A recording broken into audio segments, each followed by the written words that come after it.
দ্বীনের নিসবতে এখানে আসা। দ্বীন আল্লাহ তাআলার কাছে অনেক দামি। এই দ্বীনের আজমত, এই দ্বীনের কদর আল্লাহ তাআলার কাছে অনেক বেশি। এই দ্বীন আল্লাহ তাআলা জমিনের বাসিন্দা আমাদেরকে, মানব জাতিকে দিয়েছেন মানব জাতির সফলতার জন্য, মানব জাতির কামিয়াবির জন্য। জোরে বলেন আলহামদুলিল্লাহ। এই দ্বীন আমরা পেয়েছি, দ্বীনের কারণে আমরা সম্মানিত হয়েছি। নাহনু কওমুন আ'আজ্জানাল্লাহু বিল ইসলাম।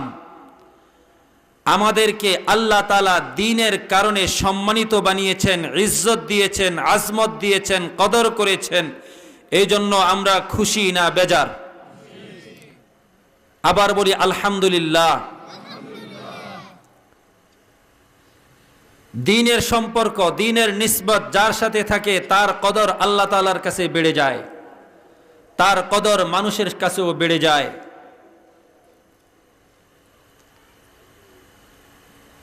আপনাদের গ্রামের মধ্যে মসজিদ আছে না?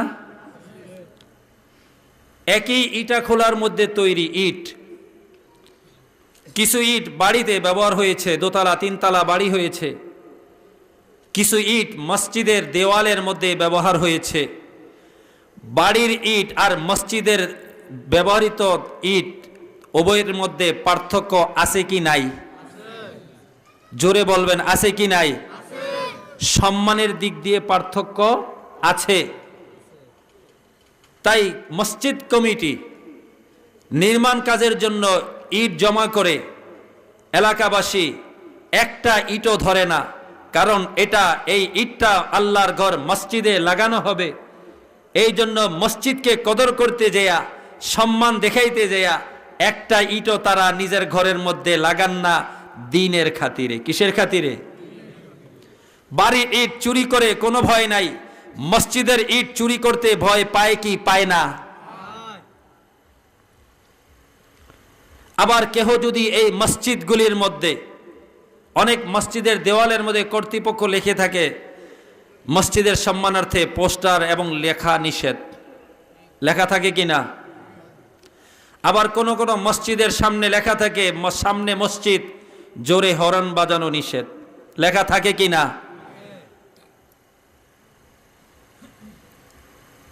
আমরা মুসলমান মসজিদকে ইজ্জত করি, মসজিদকে সম্মান করি, মসজিদকে কদর করি, কারণ এই মসজিদের মধ্যে দ্বীনের কাজ হয়, নামাজ হয়, ইবাদত হয়, তালিম হয়, তরবিয়ত হয়। মসজিদটা দ্বীনের সাথে সম্পৃক্ত থাকার কারণে প্রত্যেকটা মুসলমানের অন্তরে মসজিদের কদর আছে। বলেন আলহামদুলিল্লাহ। তাই করোনার সময় সারা বিশ্বের মানুষ যখন ভয়ে ছিল, করোনা ভাইরাসের ভয়ে মুখে মুখে, যে কখনো মসজিদে যায় নাই, যে কখনো আরবি পড়তো না, আলিফ বা তা চিনেও না, সেও করোনা ভাইরাসের জন্য দোয়া শিখার জন্য হুজুরকে যেয়ে বলতেন, ইমাম সাহেব আমাকে বাংলায় হলেও আমাকে এই করোনা থেকে মুক্তি পাওয়ার দোয়াটা লিখে দেন। এরকম হয়েছে কিনা?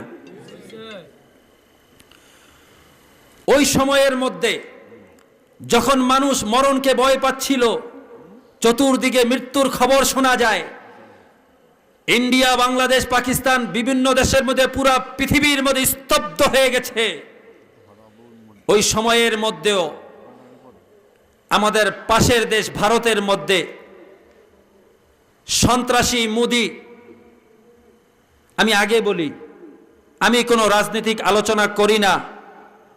আমার এই মঞ্চে এবং সামনে বসা, যদি মাইকের আশেপাশে যদি কেউ থাকেন, আপনি খেয়াল করে দেখেন, আমি কোনো রাজনীতি আলোচনা আমি করব না, করিও না, এটা আমার অভ্যাস না। তবে যে চোর, তাকে চোর বলা কি অপরাধ? কথা বলেন, অপরাধ? যে সন্ত্রাসী, তে ডাকাত, তারে ডাকাতকে ডাকাত বলা কি অপরাধ? আমি দেশ নিয়ে কোনো কথাই বলবো না, এটা আমার অভ্যাস না। তবে আমি মুসলমানদেরকে নিয়ে কথা বলবো, কোরআনকে নিয়ে কথা বলবো। আজকের মাহফিলের শিরোনামে আমি দেখেছি ওলামা একরাম এবং যুব সমাজের উদ্যোগে আমি দ্বীনের আজমত এবং ওলামা একরামের কদর নিয়ে কিছু কথা বলবো। তাই বলছিলাম, করোনার সময় যখন পুরা গোটা পৃথিবীর মানুষ করোনার ভয় স্তব্ধ হয়ে গেছে, সব ব্যবসা বাণিজ্য থেমে গেছে, মানুষ ঘর থেকে বের হয় না, মানুষ আল্লাহর ভয়ে বেনামাজি ও নামাজি হয়ে গেছে, ওই সময়ের মধ্যে পার্শ্ববর্তী দেশের মধ্যে আমরা মিডিয়াতে দেখেছি সন্ত্রাস, কসাই মুদির সন্ত্রাসী বাহিনী আমাদের ভারতের মসজিদগুলির মিম্বরে ভাঙচুর করেছে, মিনার থেকে মাইকগুলি ভেঙে চুরমার করে নিচে ফেলে দিয়েছে, মুয়াজ্জিনকে মারধর করেছে, ইমামকে মারধর করেছে, মহাগ্রন্থ আল কোরআনকে অপমান করেছে। ওই করোনার সময়ও আমার বাংলাদেশের মুসলমান নয়, শুধু বাংলাদেশ নয়, পাকিস্তান নয়, গোটা বিশ্বের মুসলমানরা মোদির বিরুদ্ধে আন্দোলন করে প্রতিবাদ জানাইছে কি জানাই নাই? বলেন ঠিক না বেঠিক? আন্দোলন করেছি কিনা? মসজিদের কদর, মসজিদের ইজ্জত আমাদের কাছে বেশি। কেউ যদি আমাদের মসজিদের দিকে চোখ তুলে তাকায় আমাদের কষ্ট লাগে, লাগে কি লাগে না? কেউ যদি আমাদের ধর্মীয় স্থাপনা মসজিদ মাদ্রাসার দিকে চোখ তুলে তাকায় আমাদের কষ্ট লাগে কি লাগে না? আমরা তো কোনো মন্দির ভাগি নেই আজ পর্যন্ত, আমরা তো কোনো মন্দিরে হামলা করার হুকুম ইসলাম দেয় না। বরং আল্লাহর নবী তো বলেছেন মান আযা জিম্বিয়ান, যে ব্যক্তি কোনো জিম্মি অমুসলিমকে কষ্ট দিল সে যেন আমাকে কষ্ট দিল। তার নিরাপত্তা, অমুসলিমের নিরাপত্তা ইসলাম দিয়েছে, বিশ্ব নবী দিয়েছে। কথা বলেন ঠিক কিনা? তাই কেউ যদি আমাদের মসজিদের দিকে চোখ তুলে তাকায়, কেউ যদি আমাদের মাদ্রাসাগুলির দিকে চোখ তুলে তাকায়, কেউ যদি হক্কানি উলামায়ে কিরামদেরকে নিয়ে কটূক্তি করে, কেউ যদি ধর্মীয় প্রতিষ্ঠান নিয়ে কটূক্তি করে, যতই লিস্ট করুক, যতই কথা বলুক, আমার বাংলাদেশের শুধু আলেম নয়, এই দেশের কালিমাওয়ালা মুসলমানরা কিছুতেই তা সহ্য করে না। কথা বলেন ঠিক কিনা?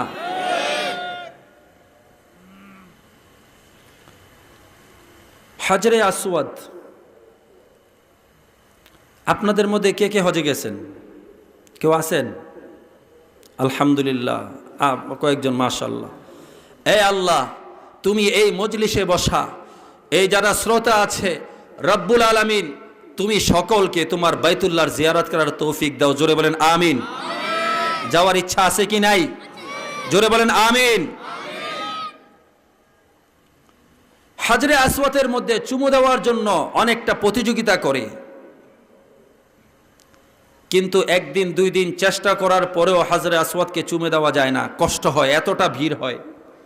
আচ্ছা বলেন, আমরা ছোটবেলাও দেখছি, আমিও কতবার পড়ছি, হাজরে আসওয়াদে চুম্বন করলে গুনাহ তাদের থাকে না, কবুল করো রব্বানা। গজল আছে না? আচ্ছা বলেন, হজরে আসওয়াদ কি চুমা দিলে হজরে আসওয়াদ তার কি ক্ষমতা আছে গুনাহ মাফ করার? হজরে আসওয়াদের কোনো ক্ষমতা আছে? হযরত ওমর বলে, এই হাজরে আসওয়াদ, তুই শুধু একটা মাত্র পাথর, আল্লাহর নবী যদি তোমাকে চুমা না দিত তাহলে তোমাকে আমি ওমরের চুমা দেওয়ার কোনো প্রয়োজন ছিল না। সুবহানাল্লাহ বলেন। এবার বলেন, এই হাজরে আসওয়াদের কোনো ক্ষমতা নাই গুনাহ মাফ করার, কিন্তু এই হাজরে আসওয়াদটা হজ এবং উমরার সাথে, দ্বীনের সাথে, ইবাদতের সাথে সম্পৃক্ত থাকার কারণে হজরে আসওয়াদ পৃথিবীর সমস্ত পাথরটাও পাথর, হজরে আসওয়াদও একটা পাথর, পৃথিবীর সমস্ত পাথরের কোনো দাম নাই। বিশ্বনবী চুমা দেওয়ার কারণে, ইসলামের সাথে সম্পৃক্ত থাকার কারণে, ইবাদতের সাথে, হজ উমরার সাথে সম্পৃক্ত থাকার কারণে হজরে আসওয়াদ সমস্ত পাথরের তুলনায় সবচেয়ে বেশি দামি। বলেন সুবহানাল্লাহ। দ্বীনের সাথে সম্পৃক্ত থাকার কারণে, কিসের সাথে? জোরে বলেন, কিসের সাথে? দ্বীনের সাথে।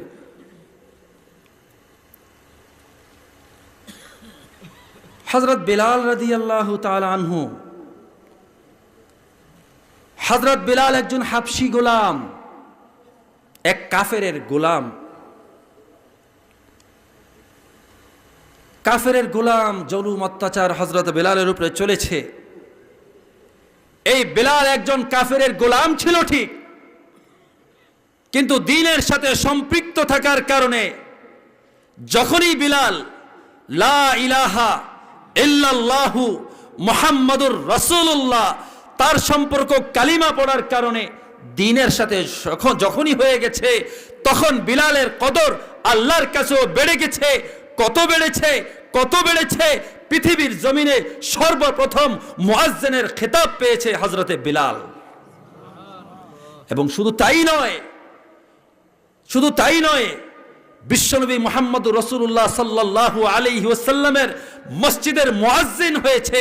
পৃথিবীতে কিয়ামত পর্যন্ত যত মসজিদ হবে, যত মুয়াজ্জিন হবে, যত মুয়াজ্জিন ছিল, যত মুয়াজ্জিন আছে, কিয়ামত পর্যন্ত যত মুয়াজ্জিনি করবে, সমস্ত মুয়াজ্জিনদের সর্দার হবে হাবশী গোলাম বিলাল রাদিয়াল্লাহু তাআলা আনহু। কিসের সাথে সম্পর্ক থাকার কারণে? দ্বীনের সাথে। আল্লাহ। আবু জাহেল তার যখন ক্ষমতা ছিল, তার সামনে যখন বৈঠক হতো, মজমার মধ্যে, বৈঠকের মধ্যে আবু জাহেলের সামনে কেউ কথা বলতে সাহস পেত না। এত দবদবা, এত ক্ষমতা, এত রোব তার আবু জাহেলের ছিল। আবু জাহেল রাসূলের চাচা, দ্বীনকে অস্বীকার করার কারণে দ্বীন তার সামনে যখন পেশ করা হয়েছে, তখন বিভিন্ন বাহানা করে, অহংকারী করে দ্বীনকে যখন প্রত্যাখ্যান করেছে, দ্বীনের সম্পর্ক যাদের সাথে থাকে না, আল্লাহ তাদেরকে কিভাবেই বেইজ্জত করে। যদিও রাসূলের চাচা, ঘরটা বেশি দূরে নয়, বাইতুল্লাহর পাশাপাশি যারা গেছে তারা দেখছে, একদিকে রাসূলের লাইব্রেরি, যেটা বর্তমান রাসূলের লাইব্রেরি, যেটা আগে গড় ছিল, কাছাকাছি আবু জাহেলের গড়।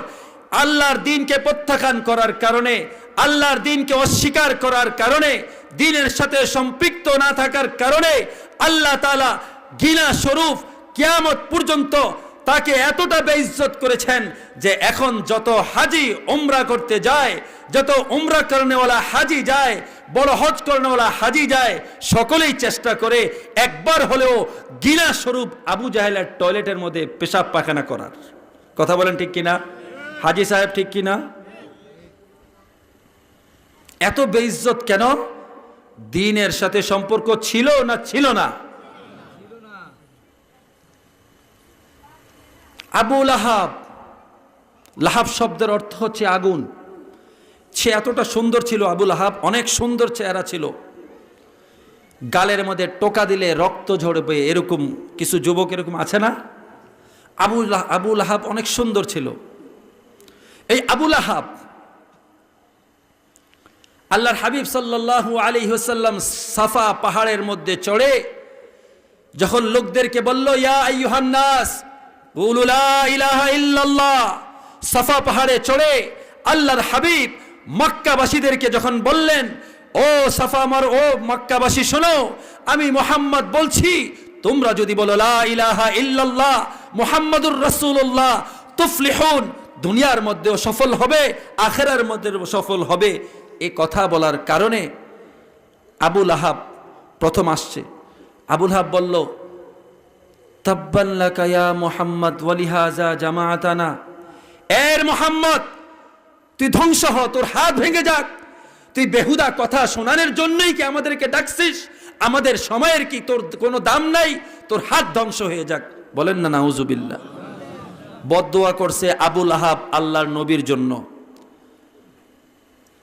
আল্লাহর নবীর জন্য বদদোয়ার কারণে, দ্বীনকে অস্বীকার কারণে, দ্বীনকে প্রত্যাখ্যান করার কারণে আল্লাহ তাআলা নিজেই জবাব দিয়ে আসমান থেকে আয়াত নাজিল করে দিয়েছেন, তাব্বাত ইয়াদা আবি লাহাবি ওয়া তাব। এমন একটি আয়াত, এমন একটি বদদোয়া কিয়ামত পর্যন্ত মাদ্রাসায় পড়ুক, ঘরে পড়ুক, যুবক পড়ুক, বৃদ্ধ পড়ুক, যতজনেই পড়ুক, যতবারই আয়াত পড়বে ততবারই দ্বীনকে অস্বীকার করার কারণে আবু লাহাবের উপরে বদদোয়া চলতেই থাকবে, চলতেই থাকবে। কথা বলেন ঠিক কিনা?